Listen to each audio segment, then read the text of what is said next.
नमस्कार दोस्तों। मीडिया में समाचार पत्रों के माध्यम से टीवी चैनलों पर आपने पढ़ा होगा, देखा सुना होगा कि एक खबर चल रही है कि उत्तर प्रदेश का आगरा शहर चीन का वुहान शहर जो है वो ना बन जाए। आपको पता ही होगा कि वुहान शहर में किस कदर कोरोना का आक्रमण हुआ था और किस तरह से वहाँ पर संक्रमण से हज़ारों की संख्या में लोग मारे गए थे। और आगरा, जिसके बारे में अभी कुछ दिन पहले तक तारीफ़ की जा रही थी कि वहाँ पर सारी व्यवस्थाएं बहुत बढ़िया चल रही हैं, वहाँ पर वहाँ का जो प्रशासन है उसने बहुत अच्छी व्यवस्थाएं की हैं। कोरोना से लड़ने के लिए हॉटस्पॉट सेंटरों को बांटा गया है, क्षेत्रों को अलग अलग सील किया गया है। वहाँ पर जिस तरह से व्यवस्थाएं चल रही हैं उन्हें लेकर काफ़ी तारीफ़ हो रही थी और ये कहा जा रहा था कि आगरा मॉडल को दूसरे स्थानों पर भी अप्लाई किया जाना चाहिए। लेकिन अब कहानी उल्टी चल पड़ी है। अब आगरा को वुहान से जोड़ा जा रहा है। वुहान से क्यों जोड़ा जा रहा है? दरअसल आगरा के जो नगर निगम के मेयर हैं नवीन जैन, उन्होंने कुछ दिनों पहले एक लेटर मुख्यमंत्री को लिख दिया है और उस लेटर में उन्होंने वुहान शहर का जिक्र कर दिया है। नवीन जैन ने उस लेटर में ये लिखा कि अगर यहाँ पर व्यवस्थाएं नहीं सुधारी गई तो वुहान बनने में देर नहीं लगेगी आगरा के। और इसने पूरी योगी सरकार को और बीजेपी को बहुत ही एम्बेरसमेंट की पोजीशन में ला दिया है। एम्बेरसमेंट इसलिए क्योंकि नवीन जैन बीजेपी के हैं और बीजेपी के सिंबल पर ही जीतकर ये यहाँ से नगर निगम के मेयर बने थे।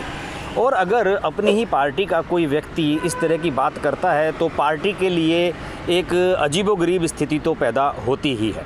और यही वजह है कि योगी सरकार के साथ साथ केंद्र सरकार को भी इसके लिए काफ़ी दिक्कतों का सामना करना पड़ रहा है।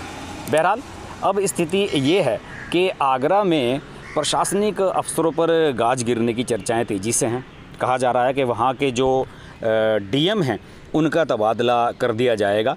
प्रभु नारायण सिंह ये मूलतः बिहार के हैं और इनके बारे में ये कहा जा रहा है कि इन पर योगी आदित्यनाथ का आशीर्वाद है, इसलिए इनका तबादला नहीं हो सकता। बहरहाल योगी आदित्यनाथ ने अपने प्रिय प्रभु नारायण सिंह डीएम को बचाने के लिए यहाँ पे एक नोडल अफसर की भी नियुक्ति की है। आलोक कुमार को यहाँ नोडल अफसर भेजा गया है जो कोरोना के टोटल मामले को डील कर रहे हैं। 91 हॉट स्पॉट्स हैं यहाँ पर जिन पर सब जगह कार्रवाइयाँ चल रही हैं।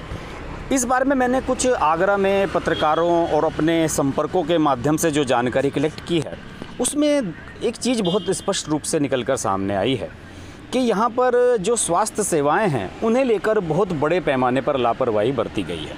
देखिए कैसे, सरकारी सिस्टम तो पूरी तरह फेल है ही। सरकारी सिस्टम तो कहीं भी किसी भी स्टेट में इस लेवल का नहीं है कि वो कोरोना से अकेले फ़ाइट लड़ सके। लेकिन यहाँ पर जो कुछ प्राइवेट हॉस्पिटल्स हैं आगरा में, उन्होंने काफ़ी हालात को बिगाड़ा है। यहाँ 25-30 डॉक्टर विदेश से आए थे, उनमें से कुछ कोरोना के इन्फेक्टेड निकले और उनकी वजह से दूसरे लोग कोरोना से इन्फेक्टेड हो गए। एक पारस हॉस्पिटल है जिसे लेकर आपने खूब खबरें पढ़ी होंगी, मीडिया में काफ़ी खबरें आई हैं। पारस हॉस्पिटल है, इसका जो मालिक है, मालिक का बेटा कोरोना से इफ़ेक्टेड था और उसके बावजूद भी वो प्रैक्टिस करता रहा। ये बात प्रशासन से छिपाई गई और लगभग 100 के करीब केस तो अकेले पारस हॉस्पिटल से ही निकल कर आए हैं। ये बहुत बड़ी लापरवाही हुई है। और इसके अलावा आज तक की बात मैं अगर करूं तो 404 केस हो चुके हैं यहाँ पर और 12 से अधिक लोगों की यहाँ 12 के करीब लोगों की यहाँ जान जा चुकी है। और इन 404 केस में से केवल 70-80 के करीब जमाती हैं। बाकी सभी लोग लोकल लेवल पे इन्फेक्टेड हुए हैं, इन हॉस्पिटल्स से निकले हैं। जैसे कि मैंने आपको पहले बताया कि पारस हॉस्पिटल से ही 100 के करीब पेशेंट निकले हैं और यहाँ के जो पेशेंट्स हैं उन्हें दूसरी जगह शिफ्ट किया जा रहा है। यही वजह है कि नवीन जैन जो यहाँ के मेयर हैं उन्होंने योगी आदित्यनाथ को शिकायत की और लिखा कि भाई मेरे शहर को बचा लीजिए और वरना ये वुहान बन जाएगा। ये लेटर सोशल मीडिया पर वायरल हुआ और इसका संज्ञान लिया प्रियंका गांधी ने भी। प्रियंका गांधी ने बाकायदा ट्वीट कर दिया इसे लेकर और उन्होंने कहा कि देखिए, आप आगरा मॉडल की बात कर रहे थे कि आगरा में ये हो रहा है, वो हो रहा है, पब्लिसिटी की जा रही थी, लेकिन आगरा के मेयर खुद ये बात कह रहे हैं कि वहाँ की स्थिति बहुत ख़राब है और ये वुहान बन सकता है। इस मामले ने अब गंभीर रूप धारण कर लिया है। समाजवादी पार्टी के अध्यक्ष पूर्व मुख्यमंत्री अखिलेश यादव ने भी इसका संज्ञान लिया है। उन्होंने भी योगी सरकार की आलोचना की है और उन्होंने कहा है कि आगरा को आप किस तरह का मॉडल बनाना चाहते हैं, यहाँ अगर ये वुहान बन जाएगा तो ये फिर कैसा मॉडल रह जाएगा। आगरा ताज की नगरी है और लगभग 3000 से अधिक होटल यहाँ पर हैं। आपको मैं बताऊँ 3000 से अधिक होटल हैं और उनका सारा कारोबार टूरिज़्म पर टिका हुआ है। अगले 2-3 साल तो यहाँ कोई आने वाला नहीं है, ये आप तय मान लीजिए। इसके अलावा नवीन जैन ने अपने लेटर में ये भी लिखा कि जो हॉटस्पॉट सेंटर हैं जहाँ पर पूरी तरह इलाकों को सील किया गया है, उन इलाकों में जो लोग हैं घर से बाहर नहीं जा सकते हैं, उनके लिए सब्जी, पानी, बिजली, हर चीज़ की व्यवस्था आपको करनी है। लेकिन उन लोगों को तक खाने की चीज़ें नहीं पहुँच रही हैं, सब्जियाँ नहीं मिल पा रही हैं और लोग परेशान हैं। इसके अलावा अगर लोग घर से बाहर निकलने की कोशिश करते हैं किसी ज़रूरी चीज़ के लिए तो पुलिस उनका उत्पीड़न कर रही है, लाठीचार्ज किया जा रहा है, मारपीट की जा रही है। इन सब चीज़ों की वजह से बड़ी दिक्कत का सामना यहाँ के लोगों को करना पड़ रहा है और नवीन जैन का असली दर्द यही है। 404 के करीब मामले हो चुके हैं और ये शहर आपको मैं बताऊं कि दिल्ली और अहमदाबाद के बाद ये तीसरा शहर बन गया है जहां पर उसकी आबादी के हिसाब से इतने अधिक मामले निकलकर सामने आ रहे हैं। यही वजह है कि पूरे देश में हंगामा मचा हुआ है आगरा को लेकर।